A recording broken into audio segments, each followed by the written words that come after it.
Hey, I want to thank you for being here. You can find more interviews just like this one on arrow.net, ARROE.net. Let's play it forward. These are real people, real stories, the struggle to play it forward. Episode number 547 is with a real-life shark attack survivor, Mr. Paul de Gelder. I'm doing great, mate. How are you? Absolutely fantastic. I think a shark is in our waters because how do you not connect on Zoom? There must be a shark somewhere. I got to tell you what, a shark has always been one of the biggest and best spiritual animals to check out. And so I believe in animal speak and animal spirituality. And it is a symbol of protectionism. And I mean, look at your own personal life. Look at how much that you have protected so many others as you have grown forward.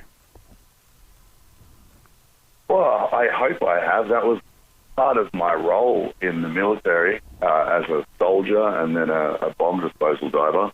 And now, I hope I've given some people wisdom throughout the years to remain safe in the oceans and understand that it's not your backyard swimming pool. This is a wild place, and it deserves to be respected as such. When you're beneath the surface of the ocean, the shark seems to be the dominant figure, or when people, at least that's the way that we're trained as human beings. Is it that way, or is it that they're just there and they're a part of the process of making sure that ocean floor is clean? Yeah, that's exactly right. They are the dominant predator. They're what's called a keystone species, an apex predator. And in many environments, they are that apex predator. It's not always the case. You have situations like South Africa, whereby the orcas rule the oceans, and the great whites might be big and bad and scary, but those orcas come through and the great whites run scared. And so they do rule the oceans in many places most of the time, but they are also just a part of the equation that keeps that ocean healthy. And so they are extremely important. What we're talking about today is Uncaged, Never Say Die, and really that's you. I mean, it's like you continue to push beyond the challenge and the changes. There's something about your personality that says, let's take it on, because you only get one shot at this. That's right. I'm a busy man, mate. I got things to do, as we all do. We have goals to kick and packs to walk and jobs to go to and all manner of things. You can't waste time with all that negative worrying about things and letting fear stop you from doing the things you love. You got to get out there and live. And the funny thing is, as soon as you start facing those fears, there's an old adage, knowledge dispels fear. You start learning about those things, you start facing them head on, and after a while you realize that you shouldn't have been scared the whole time, and you've wasted all of that time where you could have been enjoying life instead of just worrying about it. So I got to face that very early in life, many instances, and it's become a bit of a pattern for my life. And so now, especially after being eaten alive by a shark and surviving, really not that much left to be afraid of. I can't imagine what you heard inside your body, because I mean I've been injured, and I know that the sounds that you hear on the inner core of your ear, but when something bites into you, I can't imagine what you heard. Mostly me screaming bloody murder. Wow.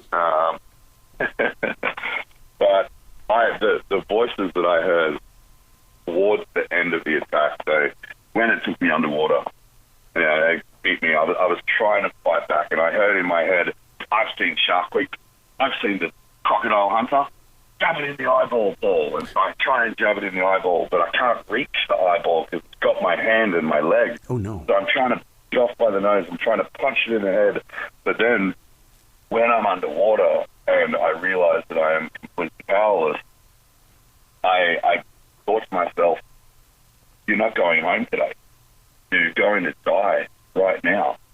And the question that I heard myself ask was, are you ready to die? Yo. And I looked back on my life from where I started out, getting bullied through school, self-harming, flunking high school, getting kicked out of home, getting involved in crime and drugs, and just being a total waste of space, to kicking myself in the butt, pulling my socks up, getting my butt into gear and joining the army and becoming a soldier, serving my country, wearing the uniform, learning how to be a real man and a valuable member of society, and then going up to the clearance divers and learning that I can push my body and my mind beyond anything I thought possible. And so that really does, it really just made me realize if I'm going to die, I'm ready to go. Like, I've lived 10 lives in these 31 years. If I'm going to die now, then I've lived a full life and I'm ready to go. And so now that I didn't die, I get to live a life whereby I'm not afraid of death anymore. And all I want is to go to my deathbed the next time feeling exactly the same way. I've done some really good things. I've helped some people, and I have no last thing you're going to have before you die. Your regrets and your missed opportunities. Yeah. So don't go to your deathbed with those. Make sure that you live life in every way possible, fulfilled as you can. Don't you love that feeling, Paul? When because I've also been there, and the thing is that it's that feeling of who can I reach today? I may not know them, but who can I reach today? Yeah, you never know. I had no understanding of how far-reaching. This is my fourth book. How far-reaching those books and those stories would go. Every time I get on stage and I come off, and I've had mothers and fathers break down in my arms crying with gratitude. And it's so amazing. Like, the smallest thing you can do might change someone's whole day or their whole outlook on life just by being a good person. A pat on the back, a handshake, a well done, a coffee and a chat. You never know what the person next to you is going through. So we should all just be a little bit kinder to each other. The reason why I'm inspired by the title Uncaged, Never Say Die is because through Buddhism, you don't die. It's a continuation. And so I'm inspired by that because it says, it prepares my mind, body, and soul for, you're right, I'm not going to say that dying is quitting. You've been reading the Dr. Brian Weiss book as well, have you? Yes, sir. You know exactly where my eyes and heart have been.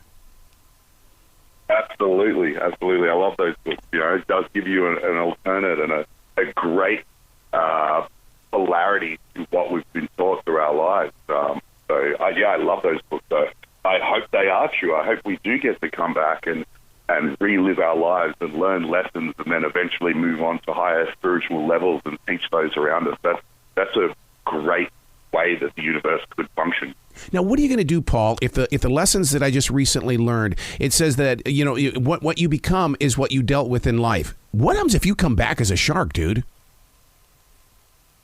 Well, I hope I come back as a big one. And I get to... I love my seafood. I couldn't bring myself to eat it anymore because I know what it's like to eat alive, and so I can't do that to another living animal anymore. So I stopped eating animals. So maybe I'll get to come back as a shark and I'll get to eat my sashimi again.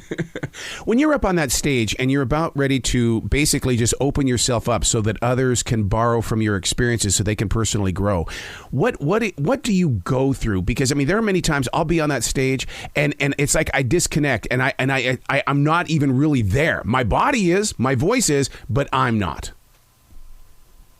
Yeah, that's how it was in the early days because the only thing I was more afraid of than sharks was public speaking. And like when I was still in the Navy, working as an instructor, I had companies reaching out to me asking me to speak, and I was just like, no way, I am doing public speaking. And then a cancer kid called Canteen asked me to speak, and I was like, you got me. I can't say no to kids with cancer. And so I went to this room terrified with these 20 children. I like bombs and I jump out of aircraft. I'm scared of these children. And so facing that fear gave me the opportunity to go and actually broaden my horizon by doing corporate jobs. And I was exactly the same as what you said. I would work out my first sentence and my last sentence, and everything else in between I couldn't even remember. And I'd get off stage thinking, I don't know what I just said, but they clapped. It must have been okay. Now, I've learned to harness it, and so I go into a bit of a preparation mode, try and hit my people, and take them on this emotional roller coaster. That's the main thing for me. And I've had 70 people pass out over the years from seeing the surgery photos. And I used to like that. I used to think it was really funny. Now it's very hard to get the audience attention back, and so I've had to tone down the gory photos, which disappoints I'm getting sick of jumping off stage and putting people in the first seat. Does it start on paper first? Because I mean, you're a thinker. And you know that you have to trust what it is that's about ready to move through you. But where does it actually begin before it reaches us? I mean, I've never written my presentation down, not one. I figure no one knows my story better than me. I always want it to come from the heart. I don't want it to be prepared or feel like I'm talking about something I've written down. Like, I want to live and feel it and let the audience live and feel it with me. So you can't do that if it's on paper. I just feel like it has to come from your heart and your soul. There's got to be a website that people can reach out to you, because I mean, first of all, it inspires me that you're so motivating, and that you need to be on those stages, because people need you during this time post COVID-19. Where can they reach out to you and find out more about everything that you're doing, but more importantly, to get you on that stage? Website, definitely. There's a contact page there. You can get me. That's just my name, pauldegelder.com. I don't really use a lot of social media. Not me, but I do. Discovery Channel was like, we need you to post every day, Paul. So I get onto the Instagram, and then I just sort of feed the rest of my Facebook and stuff off of that.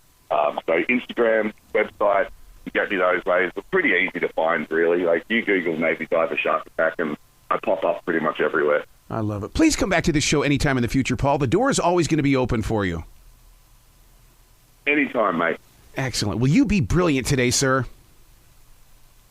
You too, mate. Take care of yourself.